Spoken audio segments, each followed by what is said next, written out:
ऐका आदित्य रानूबाई तुमची कहाणी. आटपाट नगर होतं. त्या नगरात एक ब्राह्मण होता.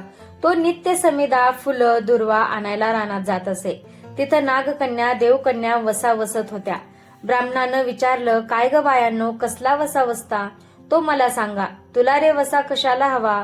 उतसील मातसील, घेतला वसा टाकून देशील. ब्राह्मण म्हणाला, उतत नाही मातत नाही, घेतला वसा टाकेत नाही. तेव्हा त्या म्हणाल्या, पौष महिना येईल तेव्हा पहिल्या आदित्यवारी मौन्यानं मुकाट्यानं उठावं, सचीळ वस्त्रासहित स्नान करावं, अग्रोदक पाणी आणावं, विड्यांच्या पानावर रक्तचंदनाची आदित्य रानूबाई काढावी, 6 रेगांचं मंडळ करावं, 6 सुतांचा तातू करावा, त्याला 6 गाठी घ्याव्या, पानं फुलं वाहावं, पूजा करावी, पानांचा विडा, फुलांचा झेला, दशांगाचा धूप, गुळा खोबऱ्याचा नैवेद्य दाखवावा, 6 मास चालावी, 6 मास पाळावी, मागी रथसप्तमी संपूर्ण करावं. संपूर्णाला काय करावं? गुळाच्या पोळ्या, बोटव्याची खीर, लोणकड, तूप, मेहुणं जेवू सांगावं. असेल तर चिरचोळी द्यावी, नसेल तर जोडगळ सरी द्यावी, ती नसेल तर 2 पैसे दक्षिणा द्यावी आणि आपल्या वंशाचं उद्यापन करावं. असा वसा ब्राह्मणानं केला. त्याला सूर्यनारायण प्रसन्न झाला. भाग्यलक्ष्मी आली. तेव्हा राजाच्या राणीने ब्राह्मणाला बोलावणं धाडलं.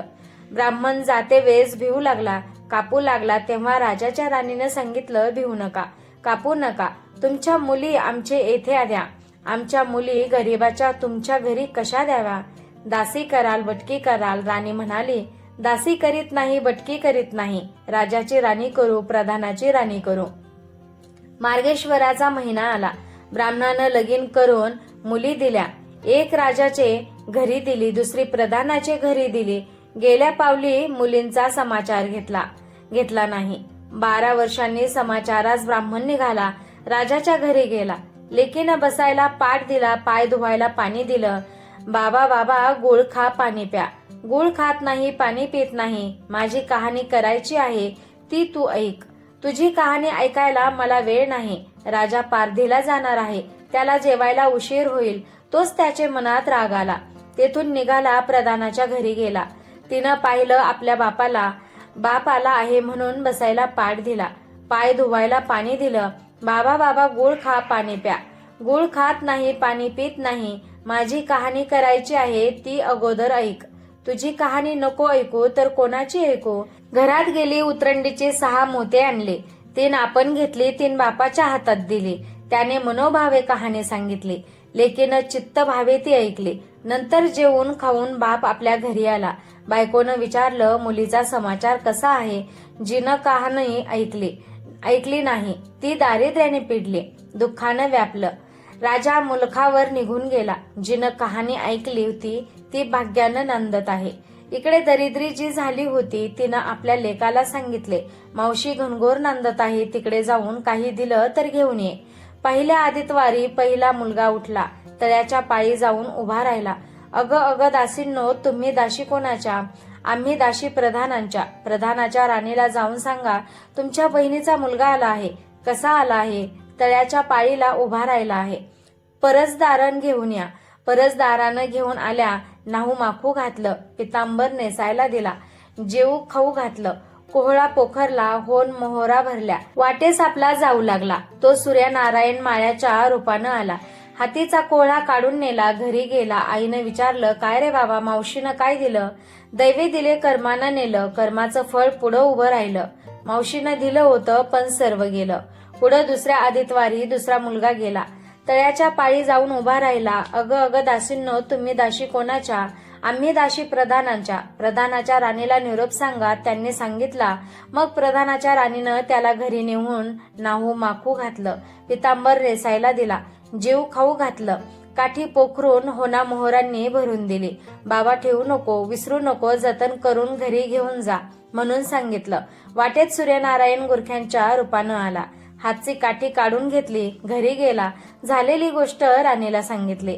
दैवे दिले ते सर्व कर्मानं नेलं. पुढे तिसऱ्या आदित्यवारी तिसरा मुलगा गेला. तळ्याच्या पाळी उभा राहिला. त्यालाही पहिल्यासारखं प्रधानांचे घरी नेऊन नाहू माखू घातलं, पितांबर नेसायला दिला, जेऊ खाऊ घातलं. नारळ पोखरून होन मोहरांनी भरून दिला. ठेवू नको, विसरू नको म्हणून सांगितलं. घरी जाताना विहिरीत उतरला तो गडबडून विहिरीत पडला. घरी गेला. आईनं विचारलं, काय रे बाबा, मावशीने काय दिलं? आई ग, मावशीने दिलं, पण दैवानं ते सर्व बुडालं. चौथ्या आदितवारी चौथा मुलगा गेला. तळ्याच्या पाळी उभा राहिला. त्यालाही प्रधानांच्या राणीनं घरी नेऊन नाहू माखू घातलं, पितांबर नेसायला दिला, जेवू खाऊ घातलं. त्याला दह्याची शिदोरी होना मोहरा घालून बरोबर दिली. सूर्यनारायण घारीच्या रूपानं आला, हातची शिदोरी घेऊन गेला. घरी गेला. आईनं विचारलं, काय रे बाबा, मावशीने काय दिलं? आई, मावशीनं दिलं, पण दैवानं ते सर्व नेलं. पाचव्या आदितवारी आपण उठली. तळ्याच्या पाळी उभी राहिली. दासीने तिचा निरोप तिच्या बहिणीला सांगितला. बहिणीनं तिलाही परसदारानं घरी नेलं, नाहू घातलं, माखू घातलं, पैठणी नेसायला दिली. प्रधानाची राणी आदितवाराची कहाणी करू लागली. काय वसा करतेस ग, मला सांग. बहीण म्हणाली, अगं अगं चांडाळणी, पापीनी, बापाची कहाणी ऐकली नाहीस म्हणून तुला दारिद्र्य आलं. राजाच्या राणीने विचारलं, याला बहिणीच्या घरी राहिले. पौष आला. सांगितल्याप्रमाणे सूर्यनारायणाची पूजा केली. इकडे राजाला भाग्य आलं. राजानं बोलावू धाडलं. मावशी मावशी, तुला छत्र आले, चामर आले, पाईप आले, परवर आले. मला रे पापीनीला छत्र कोठले, चामर कोठले, पाईप कोठले, परवर कोठे? बाहेर जाऊन दाराशी बघतात तो राजा बोलावू आला आहे. राजा आला तरी घरी जायला निघाले. एकमेकींना बहिणी बहिणींनी आहेर केले. वाटेनं जाऊ लागले. पहिल्या मजलेत स्वयंपाक केला. राजाला वाढलं, मुलांना वाढलं. आपण पान वाढून घेतलं तो कहाणीची आठवण झाली. करारे हाकारे पिटारे डांगोरा, नगरात कोणी उपाशी आहे का, याचा शोध करा. तुझ्या बाईची कहाणी ऐकून मला काय फळ, माझं पोट भरलं पाहिजे, असं म्हणून तो राणीकडे आला. तसे 6 मोते राणीनं घेऊन 3 त्याला दिली. 3 आपल्या हातात ठेवली. मनोभावे कहाणी सांगितले. चित्त भावे त्यानं ऐकली. त्याची लाकडाची मोळी होती, ती सोन्याची झाली. तो म्हणाला, बाई बाई, कहाणी ऐकल्याचं एवढं फळ, मग वसा घेतल्याचं किती फळ? काय वसा आहे तो मला सांगा. तुला रे वसा कशाला हवा? उचसील मातसील, घेतला वसा टाकून देशील. उतत नाही मातत नाही, घेतला वसा टाकीत नाही. तेव्हा वसा सांगितला. पुढे दुसऱ्या मजलेस गेले. स्वयंपाक केला. राजाला वाढला, मुलांना वाढलं, आपलं पान वाढून घेतलं. तेव्हा कहाणीची आठवण झाली. करारे हाकारा पिटारे डांगोरा, नगरात कोणी उपाशी आहे का, याचं शोध करा. उपाशी नाही, काही नाही, माळ्याच्या मळा पिकत नाही, विहिरीला पाणी लागत नाही. असा एक माळी चिंतेनं बसला आहे. त्याला हाक मारले, आमच्या बाईची कहाणी ऐक. तो आला. राणीनं 6 मोते घेऊन 3 आपण घेतली, 3 माळ्याला दिले. राणीनं कहाणी मनोभावे सांगितले. चित्त भावे माळ्यानं ऐकले. माळ्याचा मळा पिकू लागला. विहिरीला पाणी आलं. तो म्हणाला, बाई बाई, कहाणी ऐकल्यावर एवढं फळ, मग वसा घेतल्याचं काय फळ? काय वसा असेल तो मला सांगा. मग राणीनं त्याला वसा सांगितला.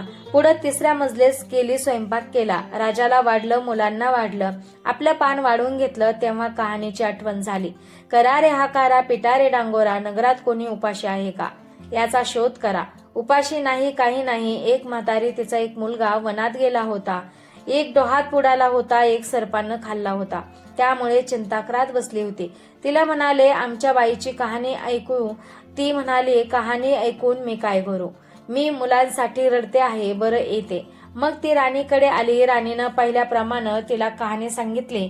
तिनं चित्त भावे ऐकली. तिचा मुलगा वनात गेला होता, तो परत आला. डोहात बुडाला होता, तो परत आला. सर्पानं खाल्ला होता, तो देखील आला. ती म्हणाली, बाई बाई, कहाणी ऐकल्याचं हे फळ, मग वसा घेतल्याचं काय फळ? काय वसा आहे तो मला सांगा. मग राणीनं तिलाही वसा सांगितला. पुढे चौथ्या मजलेस गेली. स्वयंपाक केला. राजाला वाढलं, मुलांना वाढलं, आपलं पान वाढून घेतलं. तेव्हा कहाणीची आठवण झाली. करारे हंकारा पिटारे डांगोरा, नगरात कोणी उपाशी आहे का, याचा शोध करा. उपाशी नाही, काही नाही. काना डोळा मासाचा गोळा, हात नाही, पाय नाही, असा एक मनुष्य रस्त्यामध्ये होता. त्याच्या अंगावर तांब्याभर पाणी ओतलं. पालथा होता, तो उतानं केला. 6 मोते होती. 3 मोते त्याच्या बिंबीवर ठेवली. 3 मोते आपण घेतले. राणीनं मनोभावे कहाणी सांगितली. ती त्यानं ऐकली. त्याला हात पाय आले, देह दिव्य झाला. तो म्हणाला, कहाणी ऐकल्याचं एवढं फळ, मग वसा घेतल्याचं काय फळ? काय वसा आहे तो मला सांगा. मग राणीनं त्याला वसा सांगितला. 5व्या मुक्कामाला घरी आली. स्वयंपाक केला. सूर्यनारायण जेवायला आले. 7 दरवाजे उघडले. लोह गंगाळ पाणी तापवलं. पडस पक्वान्न जेवायला केली. सूर्यनारायण भोजनाला बसले. त्यांना पहिल्या घासाला केस लागला. ते म्हणाले, अगं अगं, कोणाच्या पापिनीचा केस आहे? राजाच्या राणीला 12 वर्ष दरिद्र आलं होतं. तिनं आधीच वारी वळचळणी खाली बसून केस विंचरले होते. काळच वाळवट डोईचा केस, वळचणीची काडी डाव्या खांद्यावरून वेसीबाहेर टांगून दे. राजाच्या राणीला सूर्यनारायणाचा कोप झाला. तसा कोणाला होऊ नये. ब्राह्मणाला मोळी विक्याला, राजाच्या राणीला, माळ्याला, म्हातारीला, कोणा डोळा मासाचा गोळा इतक्यांना जसा सूर्यनारायण प्रसन्न झाला तसा तुम्हा आम्हा सर्वांना हो. ही 60 उत्तराची कहाणी 5 उत्तरी सुफळ संपूर्ण. असेच नवनवीन व्हिडिओ पाहण्यासाठी आपल्या चॅनलला आजच सबस्क्राईब करा.